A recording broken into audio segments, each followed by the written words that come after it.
പാചകവാതകം, petrol, diesel തുടങ്ങി മിൽമ, പാലിൽ വരെ എത്തി നിൽക്കുന്ന വിലക്കയറ്റം ജനജീവിതം ദുസ്സഹമാക്കും. സാധനങ്ങളുടെ വിലക്കയറ്റത്തിന് ആനുപാതികമായി അനുബന്ധ മേഖലകളിലും വിലവർധനവ് സ്വാഭാവികമായി സംഭവിക്കുന്നതും തിരിച്ചടിയായിട്ടുണ്ട്.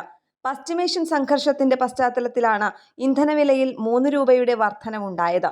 സ്വകാര്യ വാഹനങ്ങളിൽ ജോലിക്ക് പോകുന്നവർ മുതൽ സ്വകാര്യ ബസ് മേഖലയും ഓട്ടോറിക്ഷ തൊഴിലാളികളും ഓൺലൈൻ ഡെലിവറി ജീവനക്കാരും ഇതോടെ വെട്ടിലായി. മിൽമ പാൽ വിലയിൽ 4 രൂപയുടെ വർധനവ് അടുത്ത ആഴ്ച പ്രാബല്യത്തിൽ വരും. ഗ്യാസ് ക്ഷാമം വന്നതോടെ ഭൂരിപക്ഷം ഹോട്ടലുകളിലും ചായ മെനുവിൽ നിന്ന് വെട്ടി. ഇതിനിടെ പാലിന് കൂടി വില വർദ്ധിപ്പിക്കുന്നത് സാധാരണക്കാർക്കും ഹോട്ടലുകൾക്കും വൻ ബാധ്യതയാണ് വരുത്തുക. പുതുക്കിയ വർധനവ് പ്രകാരമുള്ള തുകയിൽ 83.75% വിഹിതവും ക്ഷീര കർഷകർക്ക് ലഭിക്കും. 6.25% വീതം സൊസൈറ്റികൾക്കും ഡീലർമാർക്കും നൽകും. 2.5% മിൽമയ്ക്കും 0.75% ക്ഷേമനിധിയിലേക്കും മാറ്റിവെക്കും.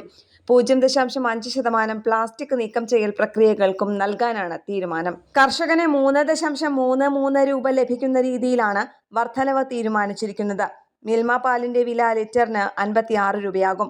പാലിന് വില വർദ്ധിക്കുന്നതോടെ മിൽമ പുറത്തിറക്കുന്ന മറ്റു ഉൽപ്പന്നങ്ങൾക്കും ആനുപാതികമായി വില വർദ്ധിക്കും. ന്യൂസ് ഡെസ്ക് കേരള പ്രണാമം.